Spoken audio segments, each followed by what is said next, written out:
One at a time, and we'll get the job done. Y'all know what to say. On three. 1, 2, 3. And the home of the Jets.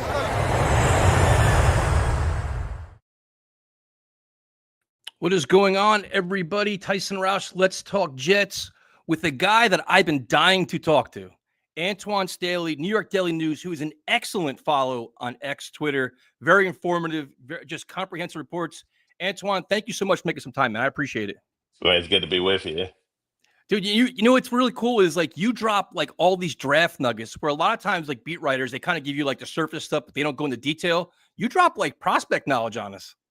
Yeah, I mean, I love this time of the year. I mean, I watch a lot of college football, so I have a lot of knowledge there. And, I figure, this time of the year is the best time to start sharing it. So, yeah, I mean, I start the process like really early, like just watching the prospects. So by the time like draft season comes around, like I'm mostly done with kind of scouting and stuff like that, where, some reporters, like that's when they start, the process. Because not everybody watches a lot of college football. Like I'm a bit of a junkie in that way.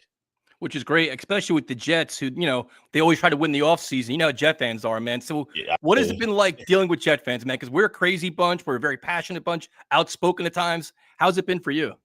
I mean, I covered the Dolphins previously for 7, 8 years. So I think a lot of Jets and Dolphin fans don't like each other because I think they're a lot alike. I think they're very tortured fan bases, just kind of in a different way. Obviously, the Dolphins hadn't won a playoff game since 2000. The Jets hadn't made the playoffs since 2010. So I definitely think they can, yell at each other, and they're, yell at each other and then, display their anger with their favorite team amongst each other. So yeah, I definitely think it's definitely an interesting bunch. They always keep you on your toes. Mhm. It's never a dull moment among Jets fans. So I definitely stay entertained by a lot of Jets fans out there.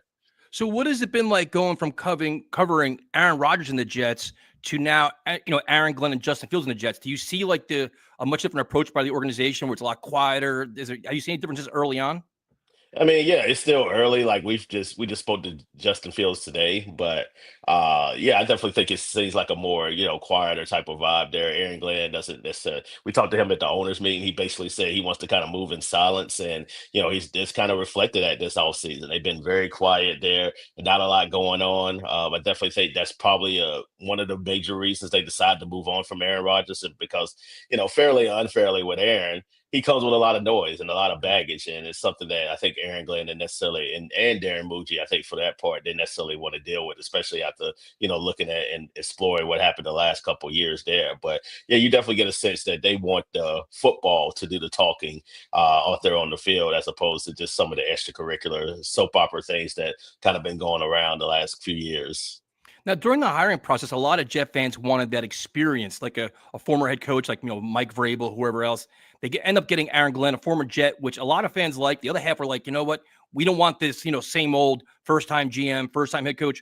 What is the view around the league about Aaron Glenn? Is he a respected guy that was, well-deserved job, or do you think that, is there some concerns at all? I think people really like him. Like just speaking with people around NFL circles. I mean, obviously, I still have people that I know from various different organizations, and they feel like he's a culture builder, and that's exactly what the Jets need. They need somebody that can change the things that's been happening the last 15 years, and they feel like the fact that he has had experience with that. If you going back to Detroit for that matter, him and Dan Campbell, and I'm familiar with Dan, just him being the interim coach of Miami, and what he did, coming from the Saints there, saw the Lions were in a bad situation there, perennial losers, and to turn that around within within, 4 year span, going from 3 wins to 9 wins the second year, and then 9 to 12 and 12 to 15 last year, which, tied for the league as far as wins. I definitely think, people are really optimistic of where the Jets could potentially go. It may not be a short-term fix, which I think it's gonna take some time, and that's gonna require some patience among Jets fans, which is they're not known for their patience. But at the end of the day, then it didn't get in this mess overnight. So it's going to take some time for them to at least improve it. At least give them a year, I think, and then I think you'll start to see some results there potentially. No, I completely agree with you. It's like you got to clean up a lot of different things, the culture, contracts, change some personnel. Now, what was your take on the Jets' approach to free agency? It was definitely kind of not splashy. You mentioned Justin Fields, which is probably their big signing, maybe Yeah. Stevens, but it's been more like kind of pragmatic, not I don't know, not like overly aggressive. But what is your take on that? Do you think it's a smart approach for now because they can still make moves after the draft, but so far as they've moved along? I wasn't surprised. They really didn't have a lot of money to spend. They came in the off season with basically, about 37, $38 million to spend. Now, always, obviously, you can find ways to free up money, but I don't think they necessarily wanted to do that. They just want to get some of those void bad contracts off the books. Joe Douglas was very, known for his void years there. And, I think that's something they just wanted to clean up this upcoming year. So next year, they're going to have a lot more money to spend. I think projected wise, they're projected to have over $100 million to spend. Which I definitely think you look at what a team like the Patriots was able to do this all season, where he came into last year with Jerod Mayo and his only year there, they came in with a little bit of money, but now with Mike Vrabel and company, and now they were ready to spend, and I definitely think you're going to see that this upcoming next year with the Jets too. I think this year is just finding out who you want to stay on the team long term, and what holes you may need to fill after 2025. So yeah, I wasn't necessarily super surprised that they didn't spend a lot of money. I'm sure a lot of Jet fans were, because that's what they're used to. As you alluded to, they're used to winning the all season, but they don't necessarily want to win the all season. They want to win long term, and out there on the field from year to year. You also need to win mid-tier guys, win the back of the roster guys. You can't be top-heavy either, which sometimes in the Jets, once the injuries piled up, it all started falling apart too. So as long as you get quality players, you don't mind. Now, what is your take on Justin Fields? Where I love the move. I think it's got a lot of potential there. Young player, high character guy, just a good team guy. What is your take on him and his opportunity here with the Jets? Well, I think he has an opportunity to, a bit of a reclamation project, kind of like what you've seen with Baker Mayfield, Sam Darnold, Geno Smith there. And he's still young enough at 26 years old where he can still be a solution at the quarterback position. I mean, we're talking about a guy that was not necessarily in the best of situations in Chicago there. I really didn't think they had a ton around him like the way that they, supported Caleb Williams currently. And then you look at the Steelers situation last year. I mean, he was supposed to be the backup, and he was for a big part of time, but he did start the season. He did begin the season as a starter with 4-2 there. I feel like his completion percentage was, improved there. And it was actually, for I understand, some friction when, they went back to Russell Wilson, and was the divide within the locker room. So that shows you that some of his teammates really wanted Fields to continue to be the starter. So I definitely think, I think it's a low risk, high reward type of deal. If it doesn't work out, then the Jets can get out of that contract after a year. But if it does work out, then you got a long term solution at quarterback, and you don't necessarily have to worry about that. So yeah, I think it was a smart move and a smart play for them. Yeah, so you have Fields in the mix, you have Tyrod Taylor. Now, based on the draft, can you see the Jets going quarterback within the first 3 rounds? Because in my opinion, I'm looking at my first 3 rounds, you want to get starters. You want to get tight end, Correct. wide receiver, offensive lineman, kind of pieces that can contribute this year. A quarterback kind of skews that a little bit and kind of bothers me a little bit. Can you see them in any situation then taking a quarterback? I mean, it's possible. Yeah, I think it depends on if somebody were to slide that they really like and wasn't supposed to. I'm thinking kind of like third round, maybe, just depending on how that is, or if they see somebody slide in like towards the end of the third round, maybe you pick them up there. But I agree with you. I think they have a lot of holes to fill, so I don't think necessarily round one or round two makes a lot of sense there.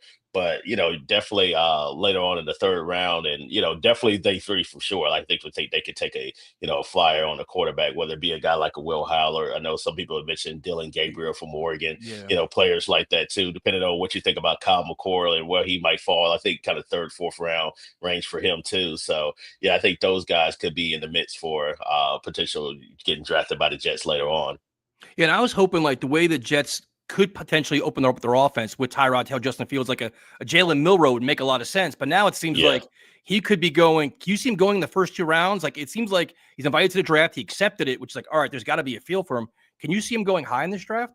I think in the second round, potentially. Yeah, I think, he has a lot of, he has a lot of traits that I really like. Like he kind of reminds me of Lamar Jackson light a little bit there. I don't think he's obviously not nearly as polished of a passer. Even when Lamar came out of Louisville there, I don't think Lamar made nearly the mistakes that Jalen Milroe does. And, Right. I definitely think that's a big knock on him, especially when you get pressure on his face. Like he tends to kind of flare up and, panics and makes bad decisions there. But, the talent is there. I mean, he definitely can move around the pocket there. Definitely something that I think Aaron Glenn really likes, a quarterback that has a lot of mobility there. It's just going to take a special quarterback coach to really kind of Yeah. rein in some of those bad habits that he has. But yeah, I definitely think I think he's going to go in the second round at some point. I just don't know necessarily when. I think it depends on what the Steelers do and some of the other teams around the league there as well. Maybe Seattle, the Rams, teams that have some either questions at quarterback, or they may not, or they may have an older quarterback where, you may want somebody to have like a, bridge to Yeah. them, depending on how long they might stay, like a Matthew Stafford. He might play another 2 years, but it's good to maybe have somebody that you can groom and have in place just in case something were to happen to him. And that's where the Jets seem to be a good spot. You got Fields, you got Tyrod Taylor. You can get a young kid, put him behind them. I know Jordan Travis is still there, but like sit back and learn from these guys and figure it Yeah. out. Now, what is your opinion on Jackson Dart, who seems like somebody like, oh, he's a first round pick, take him at 7. They seem like, oh, he's like, it seems like it's all over the place with this kid in terms of valuations. Inconsistent for me. He's going to go in the first round. Like I personally wouldn't take him in the first round. He kind of scares me a little bit because one, like I feel like he made a lot of mistakes in some big games there. He played well against Georgia there, but I remember the LSU game in particular made some mistakes there. It was some other games there as well. He didn't necessarily do as well on.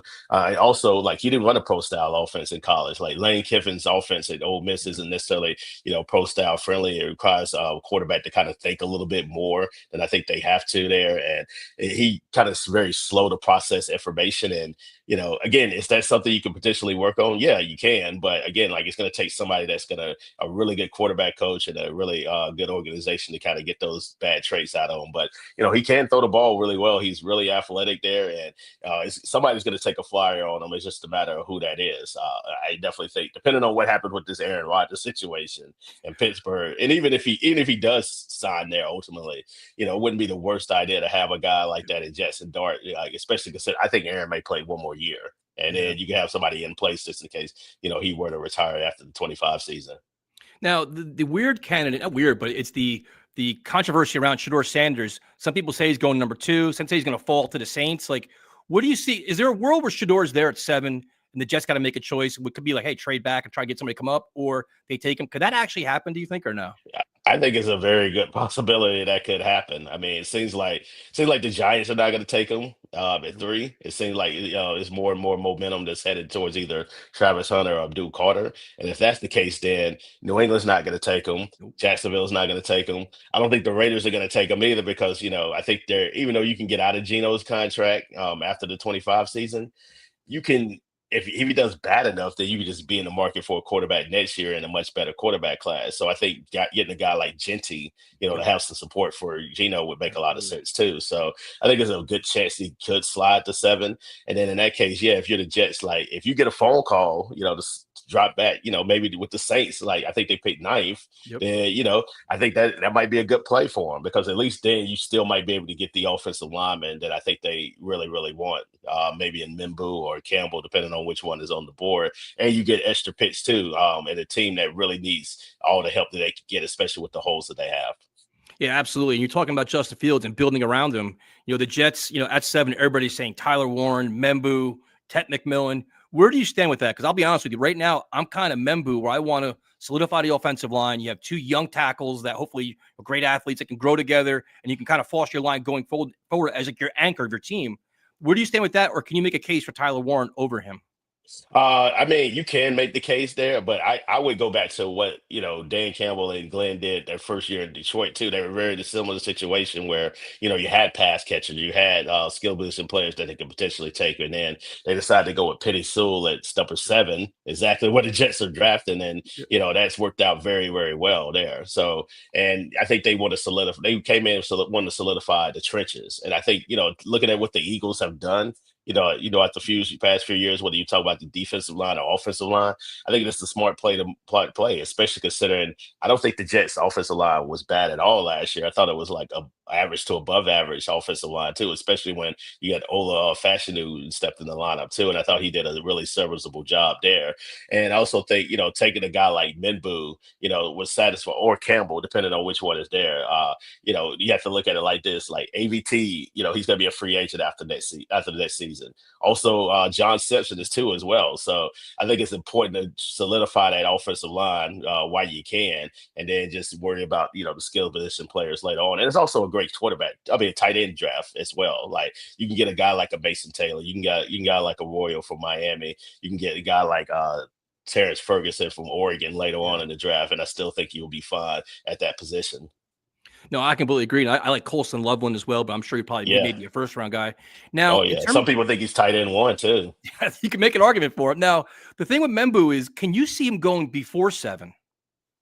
Yeah, I mean, depends on what New England does. Like, I think they could be in the market for an offensive line. I think they do need offensive line help. So it depends on who they like between him and Will Campbell. So if they decide to take Nimbu, then I really like Will Campbell too. I really like both of those guys. And then the good thing about Will Campbell would be like going back to the AVT situation that some people think he could be a guard in the league, and then you can play him at right tackle. See how it is, and then eventually, if you want to put him at guard later on, you can, or you want to keep him at right tackle, you can do that too. But I think he's going to be one of those plug and play guys where wherever you put him, I think he's going to be a really good player in the league. So yeah, I think that's why I think it's smart for them to go with the offensive line route as opposed to wide receiver. I mean, it's not the best wide receiver class there. I mean, you talked about Tat McMillan, like he might not even be the first wide receiver taken. It could be a guy like Matthew Golden, who's gotten a real lot of momentum, especially after his 40 time in the combine. No, I completely agree. Now, the question I have for you is, if just say they go in theory Tyler Warren at 7, what is the drop off in terms of tackle depth in the draft? Where it's like I always worry about that. If you have like say the drop off is big, you want to take that tackle. Like say with the tight end group, if you don't take Tyler Warren, you could get very good value later in the second round. It's not as concerning. You want like the sum of all parts, right? You want to have like a quality draft. What do you think the drop off is in that tackle class? I think it's pretty big. I think compared to the tight end draft, where like if you miss out on Tyler Warner or Loveland, like you still can get a quality starter who could be a potential Pro Bowl type player in the second and third round, maybe. Whereas tackle, like you're going from Mimbu and Campbell, who could be stud players, to you know it's a lot of questions there. I mean, it's not as much depth there like it was like even last year. I feel like it was more tackle depth than it is this year. This year, it's like you're getting the guys that could be maybe average to maybe above average, depending on who you talk to there. But yeah, I feel like the tackle class isn't nearly as strong as what it was a year ago, where I feel like it has so much depth to it, where you could find guys in the possible late first, second, maybe even third round. Yeah, and I guess the concern I have going into this draft is the way the Jets handle free agency at the wide receiver position, where I wanted just somebody with Garrett Wilson that's like a competent, quality NFL receiver. Yeah. Assuming that Alan Zard's going to be gone after June 1st. I kind of feel he's going to be cut just based on the salary cap hit. Maybe he stays with a discounted contract. I'm not sure. But in terms of the draft, if you go Membu in round 1, can you get that hot, like a 2A kind of receiver in round 2, do you think? Or how do you handle the playmaker position? Or is that maybe a tight end kind of serves that role where you could have Garrett Wilson, say, breach out of backfield, and your tight end being the pass catcher? Like, how do you handle that? I think what they're going to do offense wise this year, I think they're going to really lean heavy on running the ball, and that's why I think it's also important to draft an offensive lineman. So lean heavy on the run game there. I definitely think you can find wide receivers there a little bit. It's not as deep as a wide receiver class there, but a guy like Jack Beck from TCU, I definitely think could make some sense there for the Jets. Maybe in the third round or so. Yeah, I definitely think he is somebody that's a sound blocker, big, long, but also has the ability to go up to get the ball at his highest point too. And he's a different type of receiver than Garrett. Garrett's a little bit more smoother, route runner there, a little bit smaller. Beck is a little bit, taller, lankier, and definitely can get those contested balls too. And I definitely think those two could really complement each other really well. So if you're looking for a wide receiver help, and day two potentially, I definitely think he would make a lot of sense. Yeah, I'm desperate, man. Like I want playmakers, because you don't want Justin Fields to drop back and nobody be open because Garrett would be covering. And you're like, now what? Correct. Now the same old Jets offense. They can't You get had out to of our go with way. Brees Hall, or or you're looking to chuck it away probably. Yeah. Now the Brees Hall situation is interesting, where Aaron Glenn made some kind of news. Not really news. It was just a story. Listen, we're going to use all three running backs. I think he's trying to fuel competition, get everybody motivated, saying everybody's a chance. But he's going to last year of his contract. I don't think he's tradable right now. Where I think going into the draft, teams can say, you know what? To trade for Brees and then pay him, I'd rather just draft a kid right now. So I don't think he really has a market. I mean, depending on how you feel about Brees, do you think the Jets could consider trading him? Maybe not now, but for the trade deadline? I mean, it depends on how they are as a team. So maybe a trade deadline move possibly, but I think it's not really a surprise that I think Aaron Glenn wants to use a running back by committee. Look at what Detroit did with Yeah. David Montgomery and Gibbs too as well. So yeah, I thought that would be the move anyway. And then you have three really solid running backs there. You got Brees, who I think he's been underutilized. You had an offensive coordinator there with the Jets that didn't even know how to necessarily really use them. Yeah. Didn't know I mean, Hackett pretty much he exactly came into the press conference and said he didn't know he could catch the ball out the backfield, which was kind of puzzling considering like he was able to do that at Iowa State. But neither here or there, it doesn't necessarily matter now. But I definitely think that's factor in too. I also think that Aaron Rodgers don't want to chuck the ball all over the place, especially late in the season. Also, had something to do with lack of yards too, and also he admitted he lost confidence at times last year. Yeah. It was a tough year, I think, for a lot of different people because you go into the year having these high expectations, especially back to back years, and only to kind of fall flat on your face as a team. So yeah, I definitely think that kind of took its toll on him. But yeah, it's definitely a contract year for him. I definitely think he wants to show that he can be one of the better running backs in the league, and he has the skill set to be so. He just hasn't necessarily fulfilled that potential. But yeah, I definitely think Aaron Glenn wants to motivate players in a different way. But having guys like Braylon Allen and Isaiah Davis on the roster too is not necessarily a bad thing either. No, I think I'm looking forward to, because hopefully they'll be coached better, more better line play, better running attack. A lot of things could change with that. Yeah. Now Garrett Wilson's really interesting because he's got all world talent, all the 1,000-yard seasons, but it's always like you want to see more, but the offense has just sucked or whatever else is going on. Devontae Adams comes in, kind of takes away some things from him. Yeah. Is he a kind of guy that the Jets should try to get a new contract for this year, like maybe after the draft, like trying to keep him around for the next 4 or 5 years? Or do you see him kind of being a trade candidate? I think they want to. I think they would like to keep him. It's just a matter of it's not a top priority, especially for a new regime. Like I think once you get past the draft, and Muji talked about this too. Once they get past the draft, then I think it'll be a conversation. I think Sauce's contract will probably be a little bit easier because, like, you look at the first 2 years of his career and you say, okay, even though he had a down like 2024 season, he's still one of the best cornerbacks in football. So yeah, let's keep that. And you give him like the most guaranteed money out of any corner in the league there, and I think you're satisfied with that. Garrett, it depends on where you think he falls on the pantheon of the top receivers in the game. So I think you would pay him like a top 10 receiver, thinking that he could eventually, become that, because that's what you're paying on. You're paying on what you expect players to do Right. in the future. And I definitely think he could definitely do that, although he's not a top 10 receiver now. But I definitely think he, could get paid like that and could potentially play like that. It's just a matter of what he wants to do. Because, obviously Garrett was not very happy last year, especially with the Aaron Rodgers situation. But, having his former college teammate there and Justin Fields might actually, help him a little bit too, as well, help him have a little bit more happiness around the Jets facility now. But it's going to be up to him what he wants to do. But one thing I do know is that he hates losing, and these 3 years have really taken a toll on him. And he's not necessarily losing when you talk about high school or Ohio State, or now it's just he's used to losing 10+ games a year, and I'm sure that doesn't necessarily sit well with him. So it's just a matter of what he wants to do ultimately. But I know the Jets would be interested in keeping him long term. Yeah, and speaking about losing, I mean, we all hate losing, man, especially being a fan of this team. It's killing us. But, as a guy that's been in the locker room checking out these guys, how much of a challenge does Aaron Glenn have in terms of winning over this locker room, saying, listen, it's going to be different now. Like, trust me, we can win. Because, Solid, like, they all love Solid, but it all fell apart several times. And now it's like he became a used car salesman. Now Aaron Glenn's coming in with like that no-nonsense approach. He's like, I'm not demeaning, but I'm demanding, all that kind of stuff. How big of a challenge does he have to get this locker room kind of change a different direction?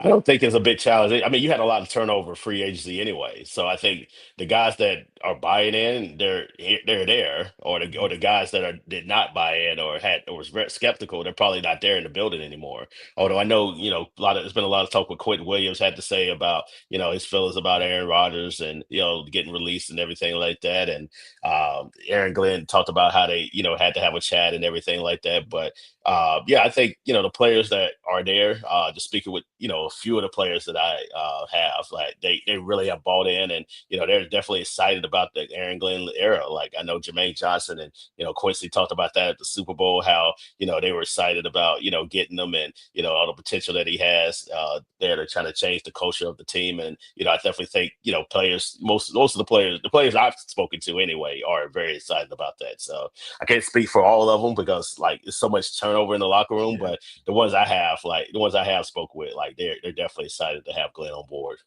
And they did a really good job of keeping Jamie Sherwood, a team MVP, young guy in the rise, fast, a lot of energy, probably a good message to the locker room. But now Yeah. Quincy could be in the same boat where it's like last year's contract, he's clearly outplayed it, all pro.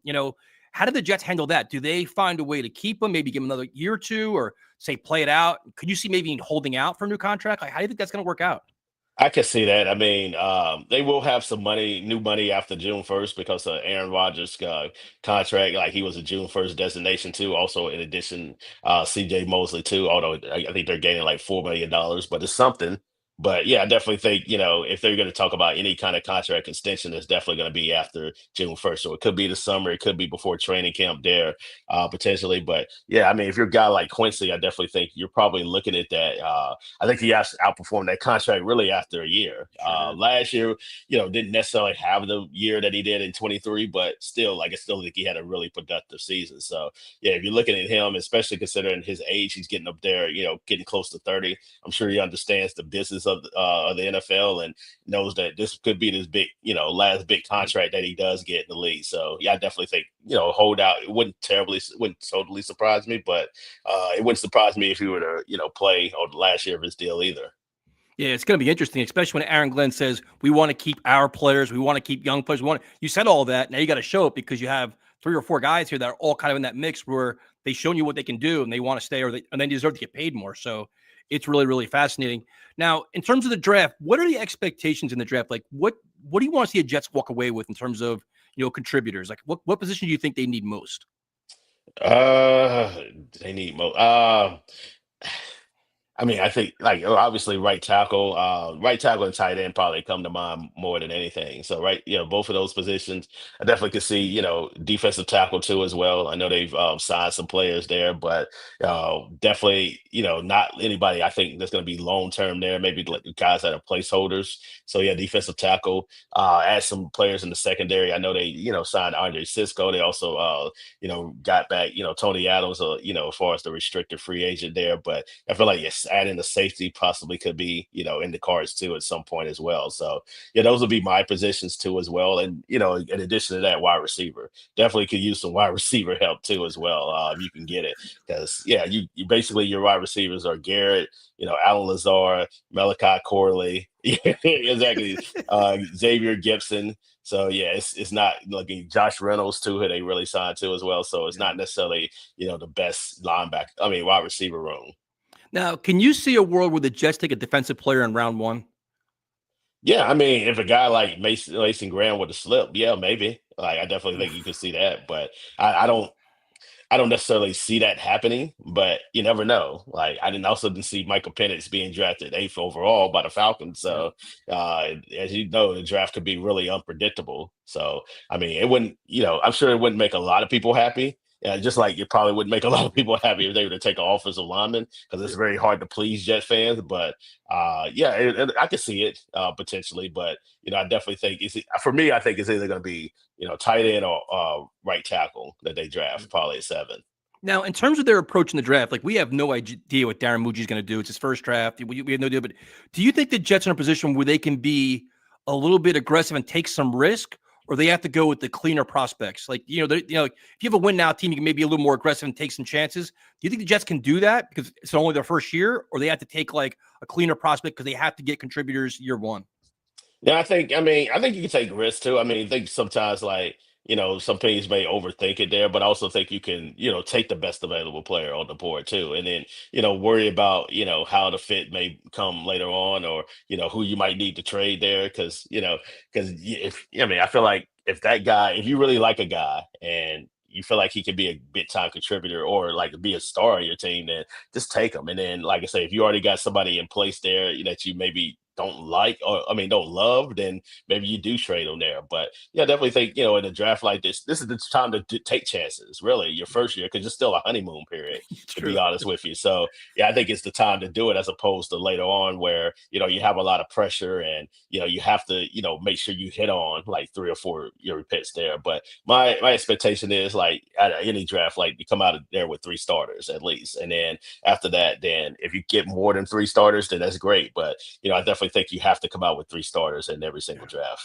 Yeah, 100%. Now, the one player I'm curious about is Malachi Corley, who last year was Yak King and all these high expectations, and we saw next to nothing minus the drop touchdown. What was your take on him? What did you see during the season? Like, was there something behind the scenes not going on, or they just grossly underutilized him? Like, what happened with Corley?